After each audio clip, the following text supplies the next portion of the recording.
आज हम लोग कक्षा 11वीं के महत्वपूर्ण टॉपिक अफवाव, हुंड और पावली के नियम को समझने वाले हैं। पहला नियम है अफवाव का नियम। अफवाव का नियम कहता है कि इलेक्ट्रॉनों का उपकक्ष में भरने का क्रम उनकी बढ़ती हुई ऊर्जा के अनुसार होता है, अर्थात इलेक्ट्रॉन उस उपकक्ष में पहले प्रवेश करते हैं जिनके लिए ऊर्जा का मान कम होता है और उन उपकक्षों में इलेक्ट्रॉन बाद में प्रवेश करते हैं जिनके लिए ऊर्जा का मान अधिक होता है। हम यदि एक नाभिक एक परमाणु की संरचना देखें तो नाभिक के जो 5 कक्षाएं होती हैं उनकी ऊर्जाएं कम होती हैं और जैसे जैसे नाभिक से दूर बढ़ते जाते हैं उनकी कक्षाएं दूर होती जाती है और उनकी ऊर्जा भी बढ़ती जाती है। जो पहली कक्षा है उसमें केवल एक उपकक्ष होता है S।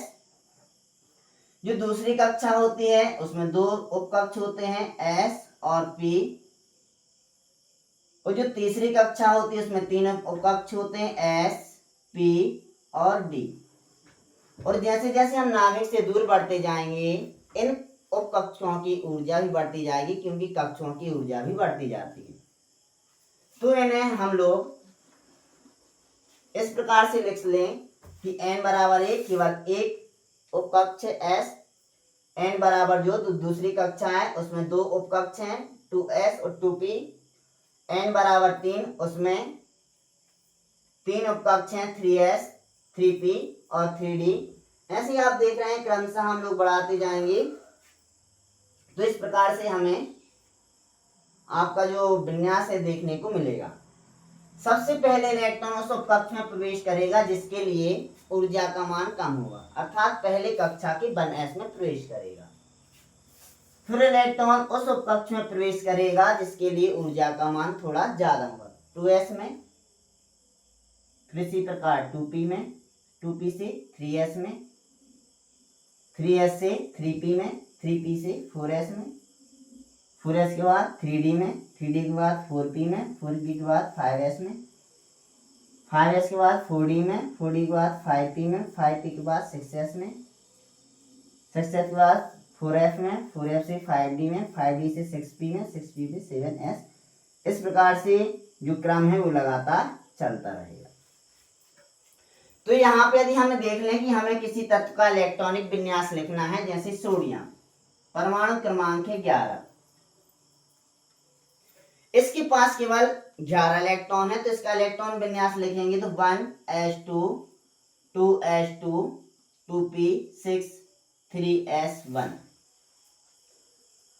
अब s में अधिकतम 2 इलेक्ट्रॉन भर सकते थे लेकिन हमारा परमाणु क्रमांक है 11, तो यहाँ पे केवल एक ही इलेक्ट्रॉन भरा।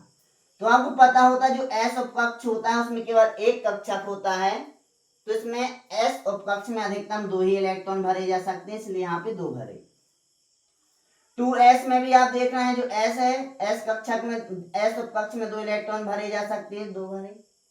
जो p उपकक्ष होता है उसमें 3 कक्षक होते हैं और 3 कक्षक में अधिकतम 6 इलेक्ट्रॉन भर सकते हैं, इसलिए 2p में 6 इलेक्ट्रॉन।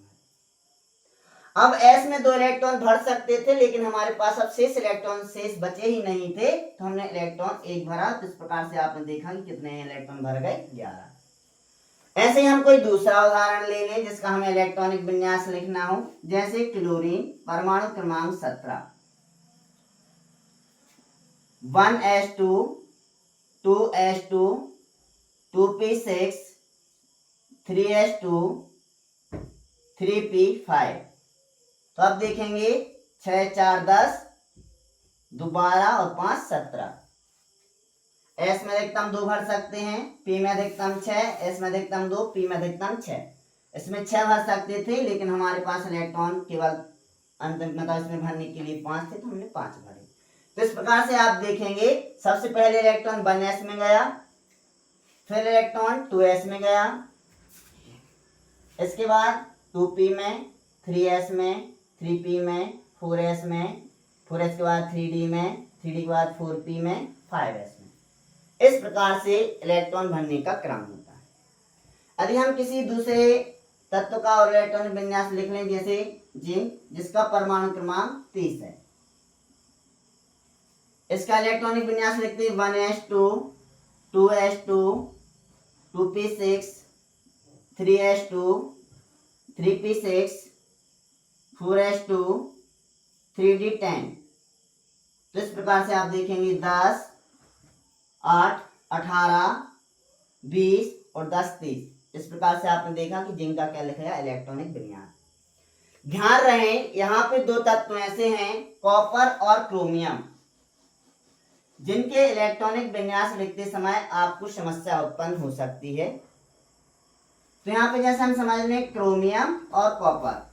क्रोमियम जिसका परमाणु क्रमांक 24 है और क्रोमियम जिसका परमाणु क्रमांक 27 है।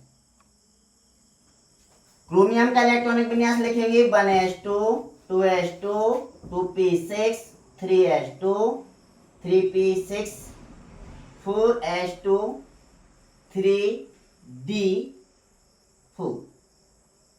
सामान्यतः जब अफबाउ के नियम के अनुसार इस प्रकार से आप इलेक्ट्रॉन को भरते हुए चलेंगे तो इस प्रकार से आपको इलेक्ट्रॉनिक विन्यास देखने को मिलेगा। लेकिन इस इलेक्ट्रॉनिक विन्यास को सही नहीं माना जाता है। कारण दिया जाता है पूर्ण एवं अर्धपूर्ण कक्षक। हमें पता है कि जो S है इसमें अधिकतम 2 इलेक्ट्रॉन भर सकते हैं क्योंकि एक कक्षक में अधिकतम 2 इलेक्ट्रॉन बनते हैं और जो D उपकक्ष है उसमें अधिकतम 10 इलेक्ट्रॉन भर सकते हैं। तो जब S में 2 इलेक्ट्रॉन भरेंगे तो वो पूर्ण होगा और D में जब 10 इलेक्ट्रॉन भरेंगे तो वो पूर्ण होगा। और कोई भी कक्षक दो स्थिति में स्थायी होते हैं। तो जैसे S उपकक्ष यदि से स्थायी करना है तो दो कंडीशन है, या तो पूर्ण भरा हो या अर्धपूर्ण भरा हो। ऐसे ही जो D उपकक्ष यदि वो स्थायी होना चाहता है तो वो आधा भरा हो या पूर्ण भरा हो। तो आधा भरने के लिए सिर्फ 5 इलेक्ट्रॉन की आवश्यकता होगी, उसे आधा भरने के लिए 1 इलेक्ट्रॉन की आवश्यकता होगी। तो यहाँ पे क्या करेंगे, यह जो इलेक्ट्रॉन है S का वह इलेक्ट्रॉन किस में चला जाएगा D में, जिसके कारण आप देखेंगे इसका जो इलेक्ट्रॉनिक विन्यास है वह इलेक्ट्रॉनिक विन्यास हो जाएगा 4s1 3d5। इस इलेक्ट्रॉनिक विन्यास को ज्यादा स्थायी माना जाता है। कारण क्या है, यहाँ पे 4s भी स्थायी हो गया और 3d भी स्थायी हो गया। लेकिन यहाँ पे देखेंगे 4s तो स्थायी लेकिन 3d स्थायी नहीं है क्योंकि ना इसका पूर्ण विन्यास है ना अर्धपूर्ण विन्यास है। तो होना तो ये चाहिए था, लेकिन पूर्ण और अर्धपूर्ण विन्यास होने के कारण ये वाला विन्यास क्या होता है ज्यादा स्थायी। अब जैसे दूसरा हम देख लें क्रोमियम के लिए, क्रोमियम के लिए हमने देख लिया। कॉपर के लिए 1s2 2s2 2p6 3s2 3p6 4s2 3d9। इस प्रकार से इलेक्ट्रॉनिक विन्यास होना चाहिए, लेकिन इसमें भी थोड़ा सा चेंज होता है। यहाँ पे होता है 4s1 3d10। आप बोलेंगे ऐसा क्यों हुआ, क्योंकि यहाँ पे यदि D में अधिकतम कितने इलेक्ट्रॉन बनते 10, यदि से 10 इलेक्ट्रॉन मिल गए थे पूर्ण हो गया। और यदि S का 1 इलेक्ट्रॉन चला भी गया तो वो तो अर्धपूर्ण फिर भी रहेगा और अर्धपूर्ण में फिर भी स्थायी रहेगा। तो ये वाला जो विन्यास रहता है वो ज्यादा स्थायी होता है और इसका जो मेन कारण होता है पूर्ण एवं अर्धपूर्ण कक्षक। तो ये होता है अफबाउ का नियम। अब जब आगे चलकर आप पढ़ेंगे कि अफबाउ के नियम को N+L का नियम भी कहते हैं। अब क्यों कहते हैं N+L का नियम, इसे समझ लीजिए। अफबाउ के नियम को N+L का नियम भी कहते हैं। जब जैसे इलेक्ट्रॉनिक विन्यास लिखें, जैसे यदि हम पोटेशियम या रुबिडियम का लिख लें, रुबिडियम का परमाणु क्रमांक 37,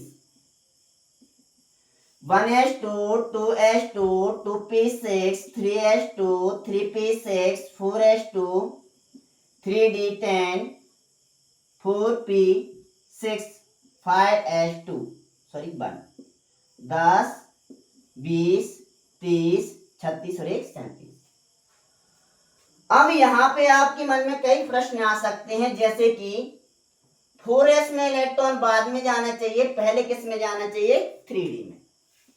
पहले इलेक्ट्रॉन 4s में ना जाके पहले 3d में जाना चाहिए फिर 4s में।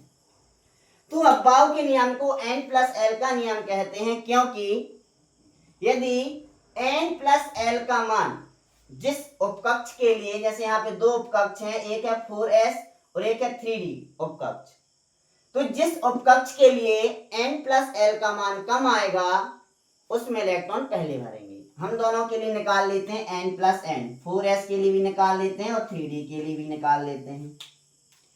n का मतलब होता है कक्षा और l का मतलब होता है उसकी, आप जानते होंगे, दिग्गंशी क्वांटम संख्या।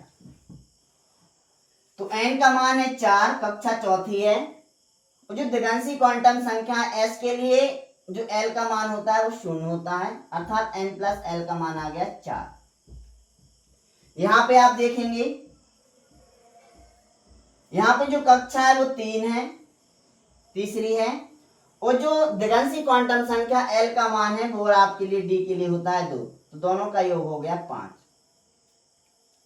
तो जो अपवाद जिसे आप n प्लस एल का नियम कहते हैं वो कहता है कि जिस उपकक्ष के लिए n प्लस एल का मान कम हो उसमें इलेक्ट्रॉन पहले प्रवेश करेगा, अर्थात इलेक्ट्रॉन 3d के लिए जो n प्लस एल का मान है वो 5 है और 4s के लिए n प्लस एल का मान 4 है, तो इलेक्ट्रॉन पहले 4s में प्रवेश करेगा फिर 3d में प्रवेश करेगा। कारण है कि n प्लस एल का मान 4s के लिए कम है और 3d के लिए ज्यादा है। कई बार आपको यह भी देखने को मिल सकता है कि n प्लस एल की मान बराबर आ जाए, जैसे आप यहाँ पे देखेंगे 3p और 4s, यहाँ पे ही देख लीजिए 3p और 4s, जब इनके लिए n प्लस एल के मान निकालेंगे तो 3 प्लस एल का मान p के लिए आ जाता है 1, तो मान आ जाएगा 4। इसके लिए जब आप निकालेंगे तो कक्षा है चौथी, तो n बराबर 4 और s का मान होता है l के लिए 0, तो इसका मान आ जाएगा भी 4। दोनों के लिए n प्लस एल के मान क्या हो गए, बराबर। ऐसी समस्या जब उत्पन्न हो जाए, जब यहाँ पे आप देखें कि n प्लस एल दोनों के मान बराबर हो गए, तो इलेक्ट्रॉन उस उपकक्ष में प्रवेश करता है जिसके लिए n का मान कम होता है। तो यहाँ पे n का मान 3 है और उसके लिए n का मान 4 है, तो इसके लिए n का मान 4 है, उसके लिए n का मान 3 है, तो इलेक्ट्रॉन उस उपकक्ष में पहले प्रवेश करेगा जिसके लिए क्या होगा, n का मान कम होगा। इस प्रकार से आपने देखा कि हम लोग ने विस्तार से समझा है क्या, अफबाउ का नियम। अब हम लोग अगला नियम समझेंगे, पाउली का नियम।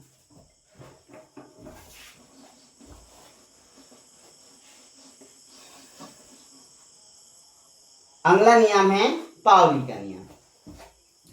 अब पाउली के नियम को बोलते हैं पाउली का अपवर्जन सिद्धांत भी बोलते हैं, सामान्यतः हमें से बोल रहा है पाउली का नियम, लेकिन आप अगर विस्तार से जानेंगे इसको बोलते हैं पाउली का अपवर्जन सिद्धांत। अब पाउली कहते हैं कि किन्हीं भी दो इलेक्ट्रॉनों की चारों क्वांटम संख्या एक समान नहीं होती। किसी परमाणु के किन्हीं दो इलेक्ट्रॉनों की चारों क्वांटम संख्या एक समान नहीं हो सकती। जैसे यहाँ पे यदि हम ले लें कि एक अपना परमाणु है सोडियम, जिसका परमाणु क्रमांक 11 है, जब हम इसका इलेक्ट्रॉनिक विन्यास लिखेंगे 1s2 2s2 2p6 3s1। हम अब ये जानना चाहते हैं कि अब इनमें हम क्या निकालना चाहें, क्वांटम संख्याएं। इन इलेक्ट्रॉनों की क्या निकालें, क्वांटम संख्याएं। तो यहाँ पे आपको पता है जो 2p है उसमें 6 इलेक्ट्रॉन है और s में 1 इलेक्ट्रॉन है। 2p, p में क्योंकि कितने कक्षक होते हैं, 3, कितने इलेक्ट्रॉन है, 6, 1 2 3 4 5 6, और s में कितना इलेक्ट्रॉन है, 1। अब इन सभी इलेक्ट्रॉनों के लिए क्या निकाल लें, क्वांटम संख्या। ये 2p6 और ये 3s। निकाल तो सभी के लिए सकते हैं लेकिन अभी केवल इतने के लिए ही निकालें। तो हमारे पास जो टोटल इलेक्ट्रॉन है वो 7 हैं। अब यहाँ पे इस इलेक्ट्रॉन के लिए अलग क्वांटम संख्या होगी, इसके लिए अलग होगी, इसके लिए अलग होगी, इसके लिए अलग, इसके लिए अलग और इसके लिए अलग, सभी के लिए अलग अलग क्वांटम संख्याएं होंगी।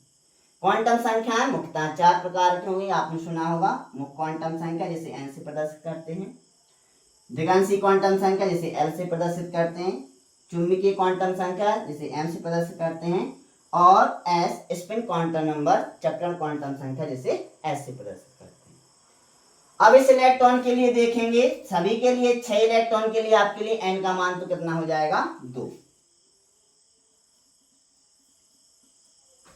अब आप देखेंगे p, तो l जो l होता है द्विगांशी क्वांटम संख्या, वो कक्ष को प्रदर्शित करता है, तो कक्ष p है और p के लिए l का मान हमेशा कितना होता है 1, तो सभी के लिए p का मान कितना हो जाएगा 1। अब आते हैं m, m का मान होता है -l से +l तक, तो यहाँ पे p का मान है 1, l का मान कितना है 1, और जो m का मान निकालना रहता है वो होता है -l से अर्थात -1 से +1 तक। यदि जो घड़ी की दिशा में इसके लिए यदि हम यहाँ पे निकालना चाहेंगे तो इसके लिए आएगा -1, और जो घड़ी की विपरीत दिशा में इसके लिए भी आएगा -1, इसके लिए आएगा 0, इसके लिए भी आएगा 0, इसके लिए आएगा +1, और इस लास्ट वाले के लिए भी आएगा +1। अब हम देखें, हमें अब निकालना है स्पिन क्वांटम नंबर, चक्रण क्वांटम संख्या। इस इलेक्ट्रॉन के लिए जो घड़ी की दिशा में है उसके लिए आ जाएगा +1/2, घड़ी की जो विपरीत दिशा में है उसके लिए आ जाएगा -1/2, जो घड़ी की दिशा में है उसके लिए आ जाएगा +1/2, घड़ी की विपरीत दिशा में है -1/2, घड़ी की दिशा में है +1/2, घड़ी की विपरीत दिशा में -1/2। अब इस उपकक्ष में देखेंगे किसी भी इलेक्ट्रॉन की किन्हीं भी 2 इलेक्ट्रॉनों की चारों क्वांटम संख्या एक समान नहीं। आप ये देखेंगे कि ये दोनों समान हैं, तो कहीं ना कहीं इनमें डिफरेंस है। जैसे यदि हम 2 में कंपैरिजन कर लें, इनमें तीनों क्वांटम संख्याएं समान है लेकिन ये चौथी वाली अलग हो गई। जैसे यदि इनमें कंपैरिजन कर लें, इनमें आप देखेंगे कि कुछ ये दोनों 2 क्वांटम संख्याएं समान हैं लेकिन 2 क्या हो गई, भिन्न हो गई। तो ऐसा बोला, पावली का नियम कहता है कि किसी परमाणु के किन्हीं 2 इलेक्ट्रॉनों की चारों क्वांटम संख्या एक समान नहीं हो सकती। यदि हम s के लिए भी निकालना चाहें तो s के लिए निकालेंगे तो इसकी तीसरी कक्षा हो गई, तो यहाँ पे आ जाएगा n का मान 3, s के लिए l का मान होता है 0, m का मान भी हो जाएगा 0, घड़ी की दिशा में आ जाएगा +1/2। तो किसी परमाणु के किन्हीं 2 इलेक्ट्रॉनों की चारों क्वांटम संख्या एक समान नहीं होती। ये कहलाता है पावली का अपवर्जन सिद्धांत। दूसरा है जो अगला नियम है वह है हुंड का नियम। हुंड के नियम में क्या कहा जाता है कि किसी उपकक्ष में या लगभग समान ऊर्जा वाले उपकक्ष में इलेक्ट्रॉन जब तक जोड़ा नहीं बनाता जब तक कि सभी रिक्त कक्षकों में एक एक इलेक्ट्रॉन ना चला जाए। जैसे यहां पे आप देखें डी उपकक्ष, डी उपकक्ष में कितने कक्षक होते हैं 5, इसमें आपको दिया गया है 3d2, या यहां पे समझने के लिए लिख लें 6, और दूसरा दिया है 3p3, इसमें हमें डी में 6 इलेक्ट्रॉन भरना है, इसमें कितने भरना है 3। और हुंड का नियम कहता है कि लगभग समान ऊर्जा वाले उपकक्ष में इलेक्ट्रॉन तब तक जोड़ा नहीं बनाते जब तक कि सभी रिक्त कक्षकों में एक एक इलेक्ट्रॉन न चला जाए। जैसे आप यहाँ पे देखेंगे, इसमें 1 इलेक्ट्रॉन भरा, 2 3 4 5, तो पहले हम क्या करेंगे, सभी रिक्त कक्षों में एक एक इलेक्ट्रॉन भर देंगे, इसके बाद ही इलेक्ट्रॉन क्या करेगा, जोड़ा बनाएगा। ऐसे ही इसमें आप देखेंगे पहले क्या करेंगे, सभी में एक एक इलेक्ट्रॉन भरेंगे, यदि इसके बाद और अतिरिक्त इलेक्ट्रॉन होता तभी इलेक्ट्रॉन क्या करता, जोड़ा बनाता। तो इस प्रकार से जो विन्यास है वो सही हो जाएगा। यदि हम ऐसा करें, हमें कितने इलेक्ट्रॉन भरना है 6, 1 2 3 4 5 6, तो ये जो विन्यास है वो हुंड के अनुसार क्या हो जाएगा, गलत हो जाएगा। क्यों? क्योंकि इलेक्ट्रॉन तब तक जोड़ा नहीं बनाएगा जब तक कि सभी रिक्त कक्षकों में एक एक इलेक्ट्रॉन ना चला जाए, उसके बाद अतिरिक्त इलेक्ट्रॉन बच रहा है तभी वो क्या करेगा, जोड़ा बनाएगा। ऐसे यहाँ पे भी हम ऐसा भी कर सकते थे 1 2 3, ए भी क्या हो जाएगा, गलत हो जाएगा। क्यों? क्योंकि इलेक्ट्रॉन तब तक जोड़ा नहीं बनाएगा जब तक कि सभी रिक्त कक्षों में एक एक इलेक्ट्रॉन ना चला जाए। इस प्रकार से आज हम लोग ने तीनों नियमों को समझ लिया।